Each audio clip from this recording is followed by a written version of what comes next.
السلام علیکم عزیز طلباء و طالبات. آج ہم درج نہم میں جو فیض احمد فیض کی دو غزلیں دی گئی ہے، آج ان کی دوسری غزل کا مطالعہ کرتے ہیں.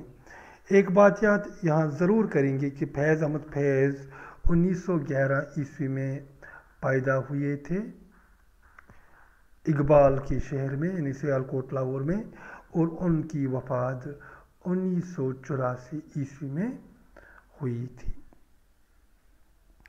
تو یہ اہم بات ہم نے یہاں کہہ رکھی. تو ان کا پہلا مجموعہ، شعری مجموعہ نقش فریادی 1945 میں شائع ہوا، لیکن ان کی شاعری میں انقلابی آہنگ قید کے زمانے میں پیدا ہوئی اور دستے صبا کی اشاعت سے ان کی شہرت بام عروج پر پہنچ گئی. تو یہ دو کتابیں آپ یاد رکھیے گا. ایک ہے نقش فریادی جو ان کی سب سے پہلی شاعری کلیکشن تھی، اور جو انہوں نے یہ قید کے زمانے میں جب وہ قید میں تھے تو دستے صبا کتاب لکھی تھی. اس زمانے کی یہ کتاب ان کے لیے شہرت کا سبب بنی. تو اب زیادہ باتیں نہ کرتے ہوئے اس غزل کی طرف بڑھتے ہیں، جس کا مطلب ہے کب ٹھہرے گی رات اے کب ٹھہرے گا درد اے دل، کب رات بسر ہوگی. سنتے تھے وہ آئیں گے، سنتے تھے کہ سحر ہوگی. کب جان لہو ہوگی، کب اشک گہر ہوگا. کس دن تیری شنوائی اے دیدہ تر ہوگی. کب مہکے گا فصل گل، کب بہکے گا مے خانہ. کب صبح سخن ہوگی، کب شام نظر ہوگی. واعظ ہے زاہد ہے، ناصح نہ قاتل ہے. اب شہر میں یاروں کی کس طرح بسر ہوگی. کب تک ابھی رہتے کیں اے قامت جانانا. کب محشر معین ہے، تجھ کو تو خبر ہوگی. تو جہاں تک اس غزل میں جب میں اسے گنگناتا تھا تو مجھے لگتا تھا کہ اس کی بحر ہے مفعول فعیلاتن، مفعول فعیلاتن. یہ دو مرتبہ ہے ایک مصرے میں، یعنی 4 ارکان ہیں. یہ بحر سالم میں مفعول فعیلاتن، مفعول فعیلاتن، تو 4 بار یعنی 8 ارکان اس نے، مفعول 1 فعیلاتن 1. اب جہاں تک اس کا قافیہ ہے، قافیہ کون سا دیا گیا ہے؟ قافیہ ہمارے پاس ہے بسر، کیونکہ اس کے ہم وزن دیے گئے ہیں سحر، تر، نظر، پھر بسر، خبر.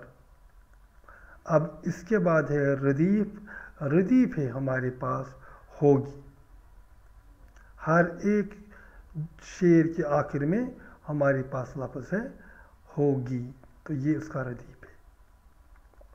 ان 3 چیزوں کو ملا کر بحر کون سی ہے، قافیہ کون سی ہے، ردیف کون سا ہے، یہ اس غزل کی زمین بن گئی.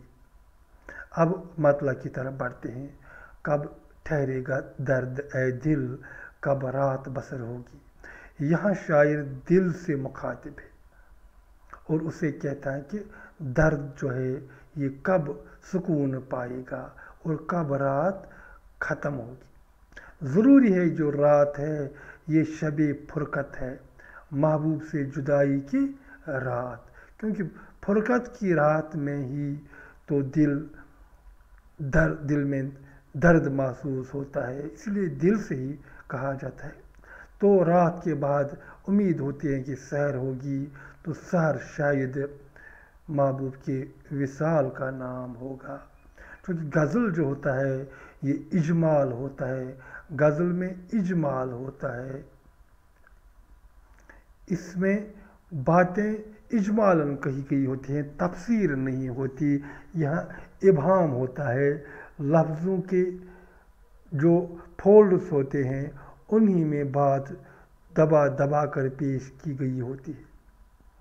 جب ہم مطلب کی تشریح کریں گے تو ایسا کچھ ہوگا، شاعر اپنے دل سے مخاطب ہو کر کہتا ہے کہ اے میرے دل یہ بتا کہ درد کب ختم ہوگا اور جدائی کی رات کس طرح کٹ جائے گی۔ شاعر کہتا ہے کہ ہم محبوب کے آنے کی تمنا میں خوب انتظار کیے اور اسی کے آنے سے ہماری سحر مشروط ہو چکی ہے۔ اب دوسرا شعر، کب جان لہو ہوگی، کب اشک گہر ہوگا، کس دن تیری شنوائی اے دیدہ تر ہوگی۔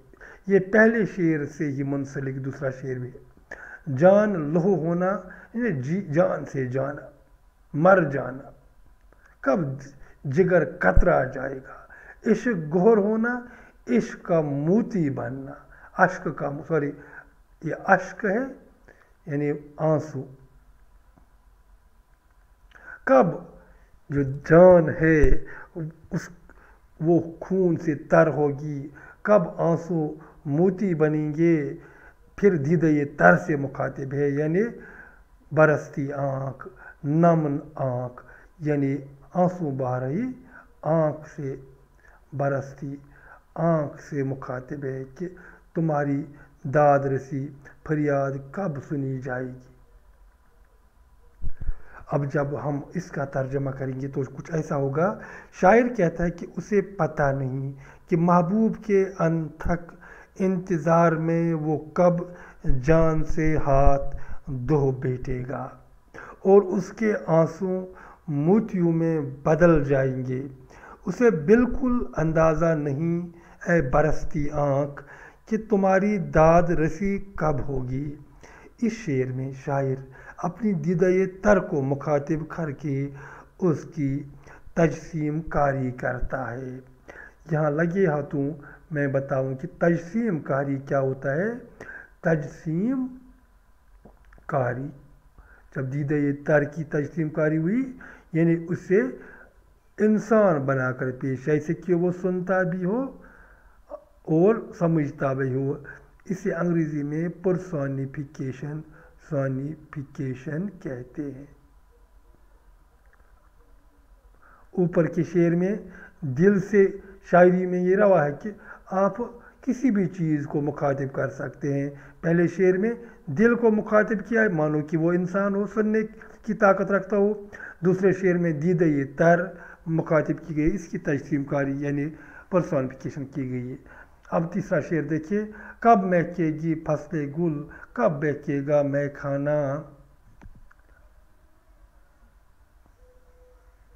کب مہکے گی فصل گل، کب بہکے گا مے خانہ، کب صبح سخن ہوگی، کب شام نظر ہوگی۔ تو فصل گل پھولوں کا موسم، وہ موسم جس میں پھول کھلتے ہیں، پھول کھلنے کا موسم، وہ اس موسم کے آنے کا انتظار کرتا ہے اور اس گھڑی کا انتظار کرتا ہے جب مست ہو جائے گا مے خانہ نے شراب کھانا۔ وہ اس گھڑی کا انتظار کرتا ہے جب اس کی شاعری کی صبح ہوگی، یعنی وہ صبح سکر ہوگا، دوبارہ شاعری لکھ سکتا ہے۔ شاید یہ محبوب کے آنے کا انتظار ہے، کب شام نظر ہوگی، کب اس کی نظر تھک جائے گی اور وہ واپس لوٹے گا۔ تو اس تیسرے شعر میں شاعر شکوہ کرتا ہے کہ آخر کب پھولوں کا موسم مہک اٹھے گا اور مے خانہ بہک جائے گا۔ اسے پتہ ہے کہ موسم گل بھی اور مے خانہ بھی محبوب کی ہی جلوہ افروزی سے، اس میں بھی چار چاند لگیں گے۔ اسے پتہ ہے کہ موسم گل میں بھی اور مے خانہ میں بھی محبوب کی ہی جلوہ افروزی سے چار چاند لگیں گے۔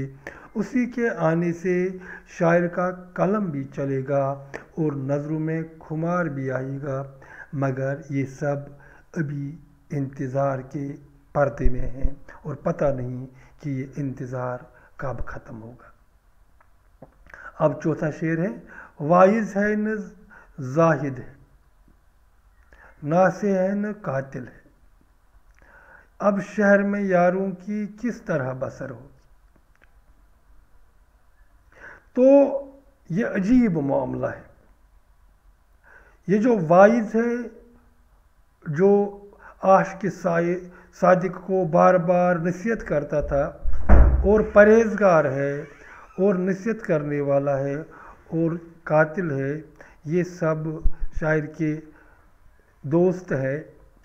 تو شاعر سوچتا ہے کہ اب کیسے یہ گزارا کرتے ہوں گے، اب کہ وہ کسی کو نصیحت بھی نہیں کرتے ہوں گے، اپنی ریاضت کا ڈنڈورا بھی نہیں پیٹتے ہوں گے، کسی کے قتل کرنے کے در پر بھی نہیں ہوں گے۔ وجہ ایک ہی ہے، کیونکہ محبوب پردے سے باہر نہیں نکلتا، چلمل میں جلوہ افروز نہیں ہوتا۔ جب وہ نہیں آتا تو وائز بھی، زاہد بھی، ناصح بھی اور قاتل بھی سب کے سب خاموش ہے، ان کی زندگی بھی اجیرن ہو چکی ہے۔ تو تشریح کچھ ایسی ہوگی، شاعر کہتا ہے کہ شہر میں اب کہ نہ کوئی وائز ہے، نہ کوئی زاہد ہے، اور نہ کوئی ناصح ہے، اور نہ ہی کوئی قاتل ہے، کیونکہ وائز بھی، زاہد بھی اور ناصح بھی محبوب کے رہتے عاشق صادق کو کوستے رہتے تھے۔